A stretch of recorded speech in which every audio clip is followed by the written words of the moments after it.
This is the new all-singing, all-dancing, may not sing or dance, Mercedes-Benz X-Class pickup truck. The question is, how does it, thank you very much, compare to the pickup establishment, such as the Toyota Hilux, Mitsubishi L200, Volkswagen Amarok, and Ford Ranger? Now please like and subscribe, because they said they wouldn't let me down until I had asked you to do just that. So we are going to put these cars through 3 challenges, the first of which is a lap of our benchmark disused quarry that you'll have seen in other videos. Now that's to test the ride quality when loaded with 250 kilograms of ballast in the back of these cars, as well as assess how well they cope with some off-road challenges. First up then is the new contender, the Mercedes-Benz X-Class. Okay, so the X-Class, as you may be aware, is Mercedes' first kind of pickup thing, but for that reason they based it on the Nissan Navara. It's got a slightly strengthened chassis to cope with the fact that they do a 350 model, which is a 6-cylinder engine, but this is not it. This is the X250D. This variant then has 187 horsepower and a payload of 1,066 kilograms. It'll tow 3.5 tons.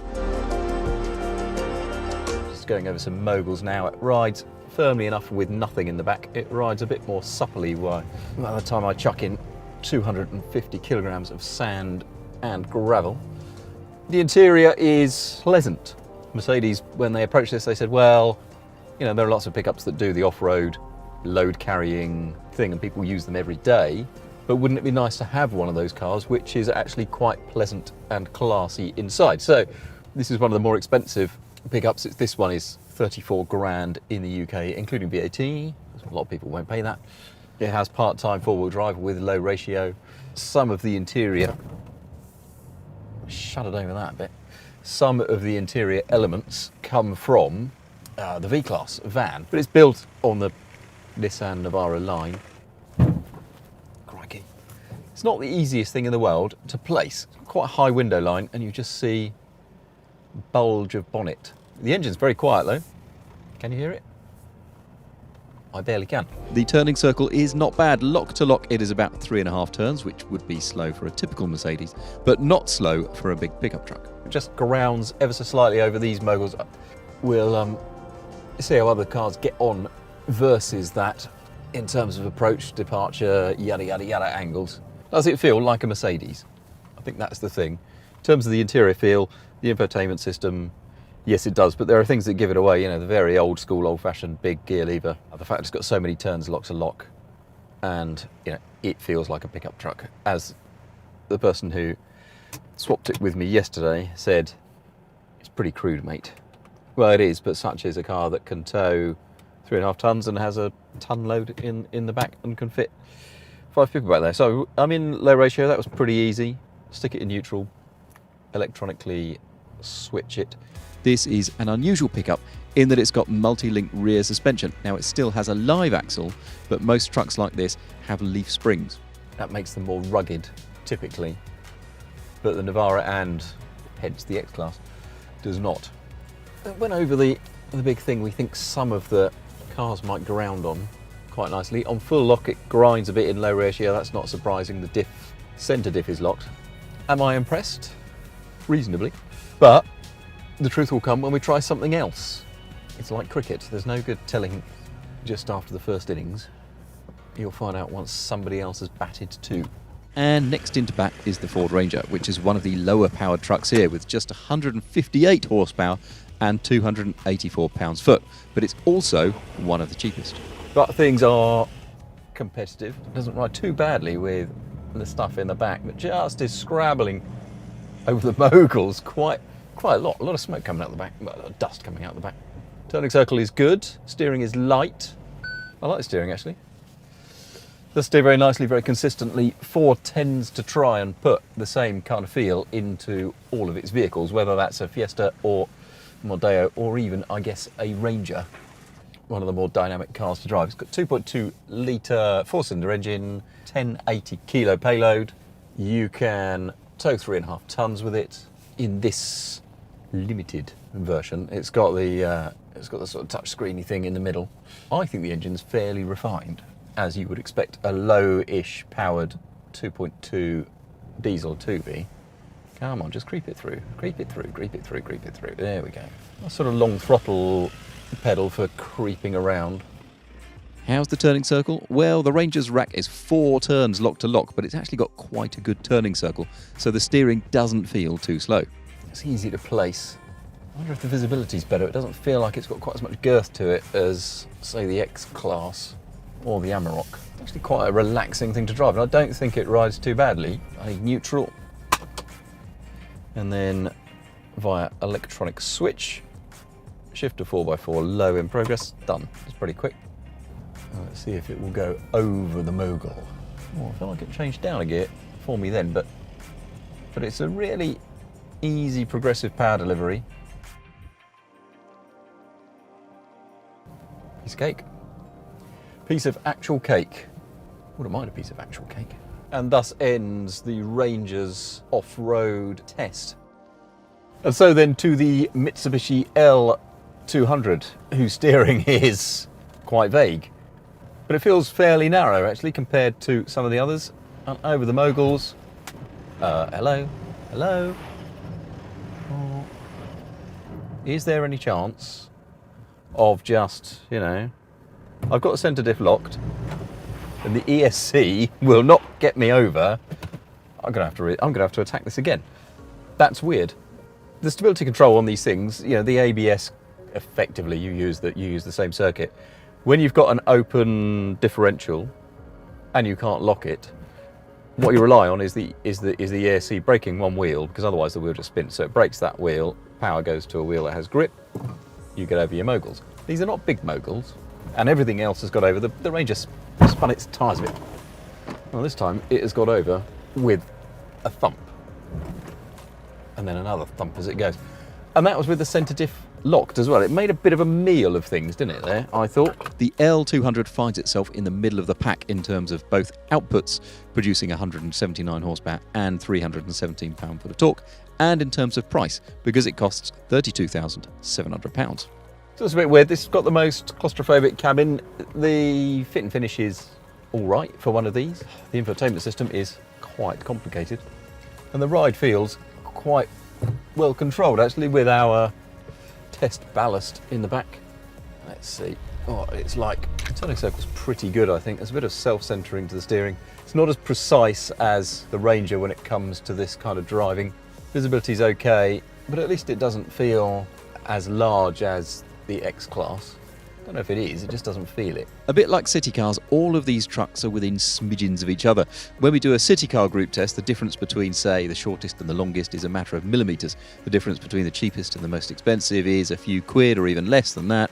And the same is true of cars like these that are bought so much on how much they cost you to run. It gets over around a very steep corner very easily. Is it going to scrape? It's going to scrape that tow bar a lot. Oh, and I know it's got a tow bar on it. If you want maximum departure angle, don't have a tow bar. But that scrapes more than the X-Class's tow bar, doing the same thing. Oh, but it's fine, this car. It's fine. But it's in a realm where there are cars that do it better. A Ranger rides a bit better, is a bit quieter. The X-Class does, well, everything that we've tested so far does that initial mogul better. Right, I'm in 4 low. I have my centre diff locked. I've got 2 high, 4 high with centre diff, 4 low with centre diff. And thus far, I've had the centre diff locked all the time. But the fact that it wouldn't go over those initial moguls without a run-up, slightly worrying. Gets to the top of the ramp easily. It's got a nice throttle response, to be fair. It's got a nice, easy throttle progression. Doesn't graunch on the way over. And then on full lock on the way out, you get a little bit of complaining from that centre differential. Next up is the Volkswagen Amarok, the only car here with a manual gearbox, but we won't hold that against it because you can get an auto. It's also the only car here with a V6 engine. Rather than a 4-cylinder engine. I did ask a Volkswagen engineer why they did that. Why fit a V6? Because we wanted to, was the answer. Fair enough. Right, I'm in 4 high. It has breezed over the first part of the moguls. Didn't quite breeze over the end of it, but it got there in the end. 1 over on the L200 there, but it didn't quite breeze it as easily as some of the other cars. I'm just going to drive it round, basically feet off everything in first, until I get to the bit where I need low range, if possible. It's really comfortable, actually. It's not Volkswagen Phaeton, but compared to the other stuff here, it takes the edge off the ride. It's quiet, it's really quiet in here. And the interior quality feels Volkswagen-esque. Yeah, right, material, texture and stuff itself is not as good. It gets a bit hard on the bottom surfaces. This is one of the more expensive cars here, but if you are looking for the vehicle that does everything, one, I think it's the best looking. Two, it's probably the nicest inside. This is the 163 horsepower version. You can have up to 255 horsepower. It can carry over a ton in the load bay and tow more than 3 tons, but not quite the full 3.5. It's a smooth sounding engine, isn't it? That's a nice sounding, powerful, powerboaty type of noise, rather than just a big 2.4 4-cylinder. Bang, bang, bang, bang, bang, bang. It's a really smooth, cultured noise. If you're looking for one that will impress you as a car, this is the one. Right, 4x4 low. Let's find out how it deals with the hill. Ooh, low range is low. It sounds good. It sounds really nice. Got to keep a little bit of power on. Yeah, breakover's fine. Even though it's got big side steps on it, so it looks the bee's knees. Oh, and low range is very low. Crawls down there and in first has a crawler gear. Really nicely, really, really sedately. This is arguably the most impressive of the bunch so far. And finally to the Toyota Hilux, which you may have seen on your television screen in the news with somebody standing in the back with a machine gun. It is the vehicle of choice throughout a lot of the world. This is an auto, it's a 2.4 diesel 4-cylinder, with less power than anything else at 150, but it's got a decent amount of torque. It has a low ratio, which I've had to select because I want to lock the rear diff. And I can't lock the rear diff if I'm in 4 high. But as a result, it breezes over remarkably easily. And the turning circle is okay. It's got a curious sort of interior in that it's not that car-like, but it is quite Toyota-ish in how it looks unusual and the interior materials are quite scratchy. But then this is one of the more affordable of these vehicles. The ride's a little bit bouncier than the Volkswagen particularly, but it feels relatively compact. It's got more than a ton payload, but it'll only tow 3.2 tons rather than 3.5. Does that matter? It might to you, I guess. But it's easy to place. The steering is very consistently weighted. It's not a light steering rack by any means. It's a sort of medium weight, medium precision. Rides better than an L200. It's one of those cars that does everything reasonably well. If you want the most refined car-like pickup, this is not the one for you, but doesn't quite feel like it's got the same level of suppleness as the Volkswagen. But these cars are all sort of drifting into one another. L200 aside, which I think very obviously sits nearer the bottom. The Amarok for me sits at the top, and then there's this kind of sort of middle ground of this, the Ford and the Mercedes, where which you would go for might depend as much on how much they cost as anything that one does better or worse than the other. I did that pretty quietly and easily. Which would I rather have? Probably this over an X-Class.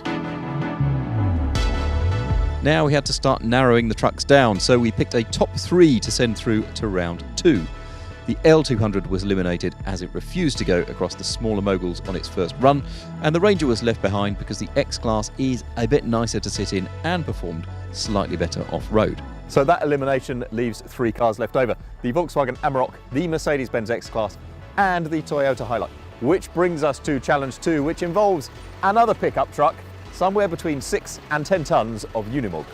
Now we've coned out a few metres over which the winner will heave the Unimog across the line in the shortest amount of time. First up it's the Hilux, which doesn't have a tow bar, so we've had to carefully attach the Unimog to its chassis. Got a tame truck driver in the Mog ready to stop it so it doesn't run into the back of the car. So it's all done so that we don't break anything. Because you and I, we've all seen stuff where things go terribly wrong on the internet. Right, I am ready. Simon is ready. 3, 2, 1.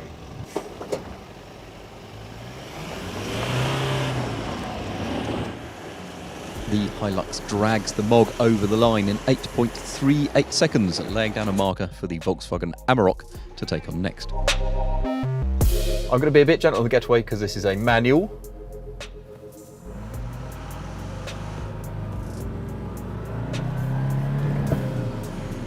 The Amarok doesn't get away from the line as cleanly as a Toyota, and it crosses the finishing line in 9.93 seconds, more than a second and a half shy of the Hilux. and the X-Class comes in the slowest of the three with a time of 10.55 seconds.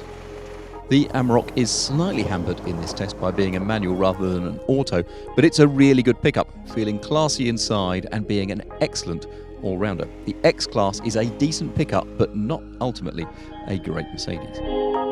Now obviously we don't only decide a winner on the basis of which can tow a Unimog the fastest. In terms of its size, its price and its ability, the Hilux is everything a working pickup should be. Okay, so the Toyota Hilux to your left, my right, is the winner, which means it faces the big one, the Unimog. Actually, this is the small one. This is as small as Mogs get. It's the U218, which means it has a meagre 5.1 litre four-cylinder engine in the front, driving all four wheels. Only makes about 175 horsepower, but it also makes 550 foot-pounds of torque. But it's what you can do to the Unimog chassis, which alone weighs 6 tonnes, all in it weighs about 10, evenly distributed, that makes it special. So for example, this one has a power takeoff at the front, which means you can do boring things with it, like attach a mower or a thing that cleans the inside of tunnels, or tree surgeons use them, things like that. The Belgian army put machine guns in them, which is excellent. It's the whole versatility of them that is the really special thing. And also they're very low geared. They've got 8 forward speeds, 6 reverse speeds, but we'll take a look inside and I'll show you exactly what it does. Right, so what does your 75 or about 100 grand in this spec gets you? You've got pretty comfy plush seats, and what you will notice is this vast array of switches and a big lever. This has got a tipper bed, but you could put a cherry picker on it, or you could put all kinds of things on it. Now, this has got a pre-selected gearbox, so if I turn it on, it is not the world's quietest vehicle, as you will understand. Currently in neutral, but if I were to flick it forwards into drive, wait for a click, there it goes, that means it's in drive. If I lift off the clutch, away we'll go. Stick it back in neutral. Now I'm right-hand drive at the moment. That's fine for driving on the road, but say I'm following a combine harvester, I'm on the left-hand side of it, and I want to see what it's tipping in the back. Quite simply, I pull off that, and I can convert it into left-hand drive in less than a minute. How wicked is that? Ultimately, it's basically the coolest machine on the planet, especially if you get it in this kind of Porsche Miami blue, which I rather like. Today we're going to use it for something that it's not specifically designed for. It is an off-roader, but we're going to use it as a kind of end-of-level baddie against the Toyota, where we're going to do a rock crawl in this versus that, which means I need to get rid of the stuff in the back of it.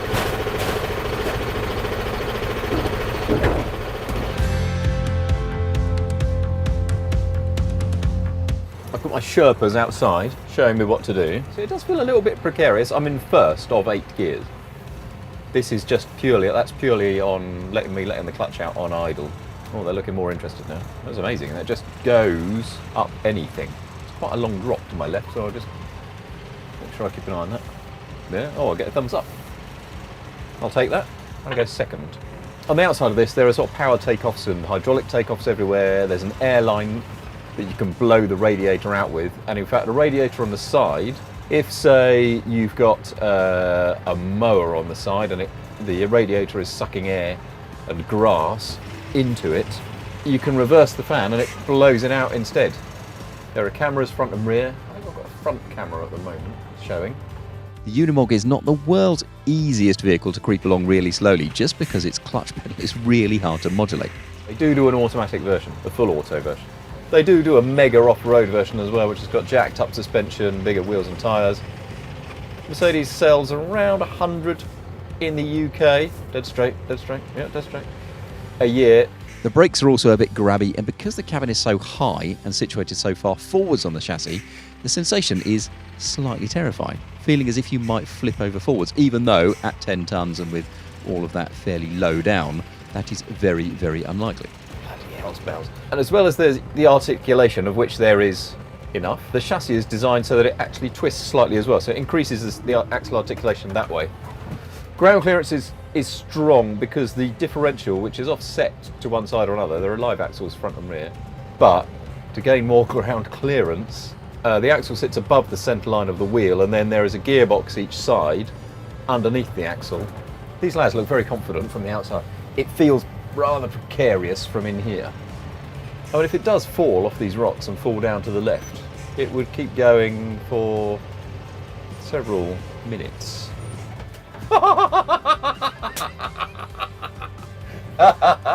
Sent them running.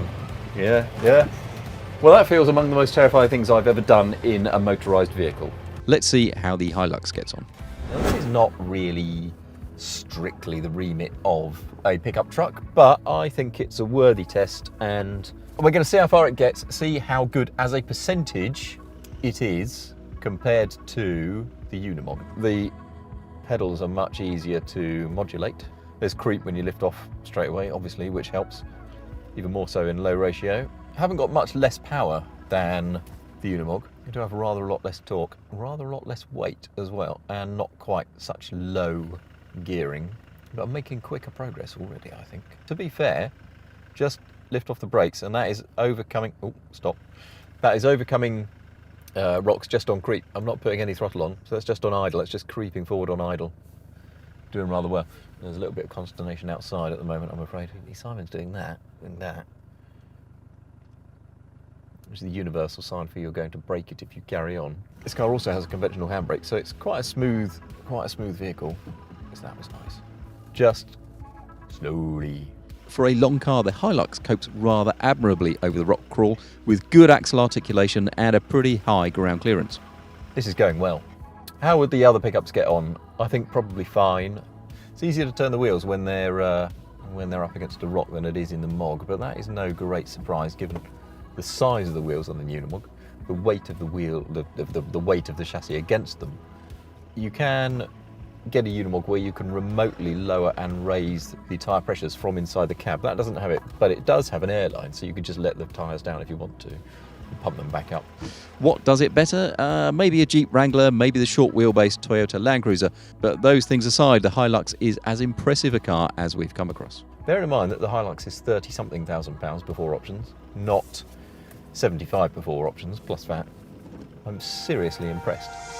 In conclusion, our winners are machines that both look equally at home with a machine gun in the back of them. The Unimog is fantastic. Actually, though, I'm very impressed with the way the Toyota Hilux managed the rock crawl. I suspect any of them would have got over eventually one way or another, but I'm pretty comfortable saying that if you want the world's best pickup truck, you should buy a Toyota Hilux. If you like this nonsense, please don't forget to up thumb and subscribe. We're here on YouTube every week. We're at autocar.co.uk all the time, and we're in all good newsagents and some rubbish ones every Wednesday.